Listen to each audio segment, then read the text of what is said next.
तो माझा पुढचा प्रश्न सागरसाठी हा असेल की सागर, तू आत्तापर्यंत कोणत्या टेक्नॉलॉजी लर्न केलेल्या आहेत आणि तुझं दिवसभराचं शेड्यूल काय होतं, टोटल टाईम किती देत होता तू, किंवा शिकवण्याच्या पद्धती कशा होत्या, तुमचा दिवस कसा जायचा टोटल 8 तासाचा?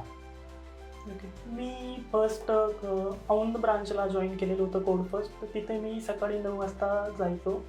तिथे मी सकाळी 9 वाजता राहुल सर भेटायचे. ते आम्हाला एक टेक्नॉलॉजी शिकवायचे आणि त्या टेक्नॉलॉजीवरती आम्ही दिवसभर प्रॅक्टिस करायचो, त्याच्याशी चर्चा करायचो आणि वर्किंग कसं चालतं ह्या टेक्नॉलॉजीवरती ते चेक करायचो आणि तेवढं करायचो. आणि नंतर पूर्ण झाल्यानंतर संध्याकाळी जाण्याच्या वेळेस आम्ही त्या याच्यावरती ग्रुप डिस्कशन करायचो. ती टेक्नॉलॉजी जी लर्न केली त्या टेक्नॉलॉजीवरती ग्रुप डिस्कशन करायचो आणि त्यानंतर लॉगआउट करायचो.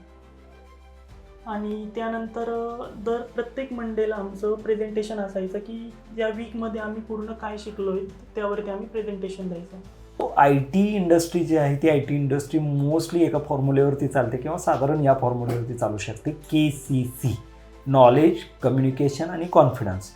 सो आम्ही काय करतो आहोत, दिवसभर 8 तास किंवा 10 तास मुलं ज्यावेळेस बसतात, एखादा कन्सेप्ट त्यांना पीच करतो आम्ही आणि तो पीच केल्यानंतर किंवा टीच केल्यानंतर, शिकवल्यानंतर त्यांना त्याचं प्रॅक्टिस करायला लावतो. प्रॅक्टिस केल्यानंतर मग ते प्रॅक्टिस ऑब्झर्व करतो, कोड चेक करतो. तर त्यांना काय होतं, त्यांच्या नॉलेज कपॅसिटी जी आहे किंवा नॉलेज जे आहे ते नॉलेज वाढतं.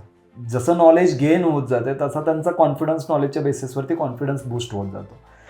कम्युनिकेशनसाठी आपण त्यांना प्रेझेंटेशन आणि JD हे राऊंड ठेवलेले आहे. जेव्हा या 3 गोष्टी एकत्र येतात, नॉलेज, कम्युनिकेशन आणि कॉन्फिडन्स, त्यावेळेस तुमचा जॉबचा जो मार्ग आहे तो मार्ग सुकर होता असं मला वाटतं.